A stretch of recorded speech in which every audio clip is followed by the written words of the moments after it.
ہر چیز مالک کی فرما برداری میں ہے سوائے انس و جن کے۔ نباتات ہیں، جمادات ہیں، حیوانات ہیں، کائنات کی کوئی ایسی چیز نہیں جو اللہ کی تسبیح، اللہ کی تقدیس میں،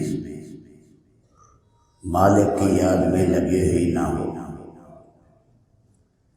زبان حال سے، زبان کال سے اللہ کے کمالات کو بیان کر رہی ہے۔ ہمارے اعتبار سے وہ چیز اس کے کان نہیں ہے، اس کی زبان نہیں ہے، یہ گونگی ہے، بہری ہے، لیکن رب العالمین کی نسبت سے وہ چیز اللہ کی بات سنتی بھی ہے، اللہ کا حکم مانتی بھی ہے۔ رب العالمین کی تسبیح اور تقدیس کے اندر بھی وہ چیزیں لگی ہوئی ہیں۔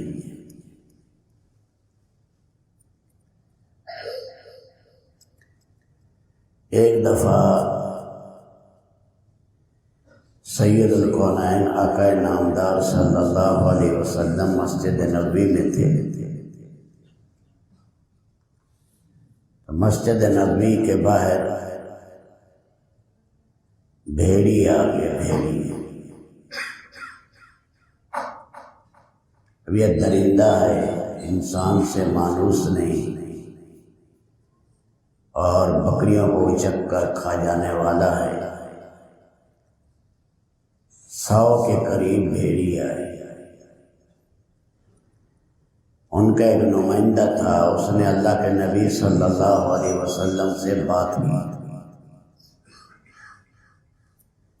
آپ نے فرمایا یہ بھیڑیوں کا وفد آیا ہوا ہے اور یہ چاہتا ہے کہ تم ہمارا حصہ اپنی بکریوں میں مقرر کر دو۔ صحابہ کرام نے پوچھا یا رسول اللہ آپ کی رائے مبارک کیا ہے؟ فرمایا من کل صائمۃ شاۃ، ہر ریور والا ایک بکری اس کو دے دیا کرے سالانہ، تم مطمئن ہو جاؤ گے کہ تمہاری بکریوں کے پاس نہیں آئیں گے، انہیں روزی مل جائے گی۔ کہنے لگے یا رسول اللہ ہمارا مال ہے، جی ہمارا نہیں چاہتا کہ اپنے ہاتھ سے ان کو دے۔ آپ علیہ السلام نے 3 انگلیوں سے اشارہ کیا اور انہوں نے کہا خالص ہو، ان کو اچک لو جیسے تمہارا داؤ لگے۔ وہ بھیڑیے نکلے، خرجنا ولہن العواء، وہ چیختے ہوئے، آواز نکالتے ہوئے گئے بھیڑیے کہ ہم محمد صلی اللہ علیہ وسلم کے فیصلے سے راضی ہیں۔ بھیڑیا ہے، درندہ ہے، لیکن نیک لوگ تھے تو ان کی زندگی کا اثر درندوں پر، بھیڑیا پر پڑ رہا ہے۔ بھیڑیے چاہتے ہیں کہ ہم ان حضرات صحابہ کرام کی بھیڑ بکریوں کو نہ اچکیں۔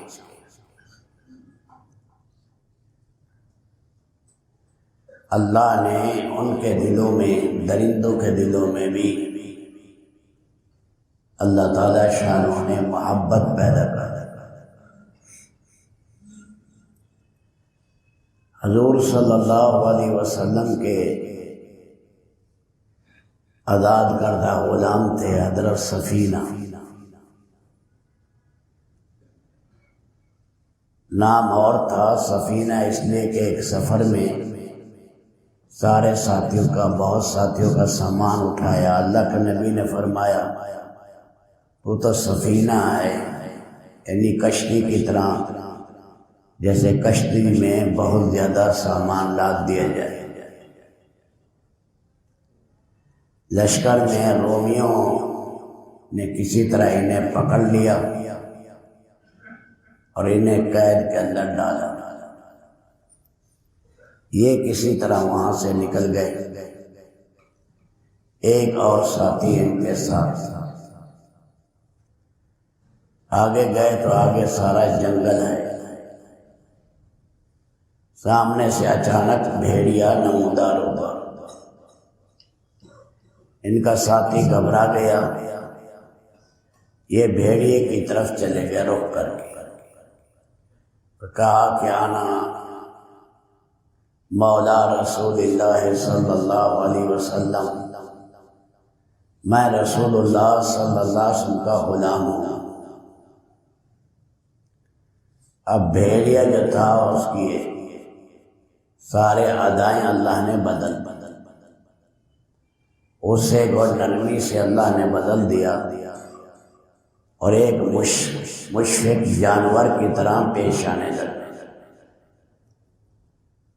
وہ ساتھ ساتھ چلنے لگا، گویا کہ انہیں راستہ بتا رہا ہے، یہ راستہ لے۔ کافی دیر ان کے ساتھ چلتا رہا۔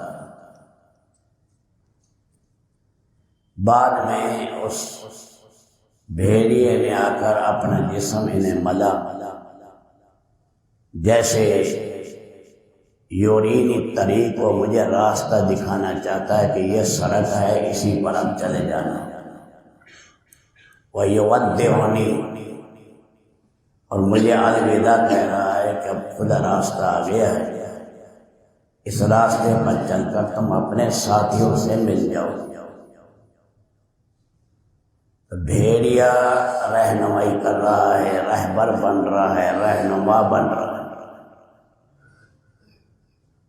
غلط زندگی ہو تو انسان بھیڑیا بن جاتا ہے، پاکیزہ زندگی ہو تو بھیڑے انسان کے لیے نافع بن جاتے ہیں، وہی ان کے لیے مہربان ہو جاتے ہیں۔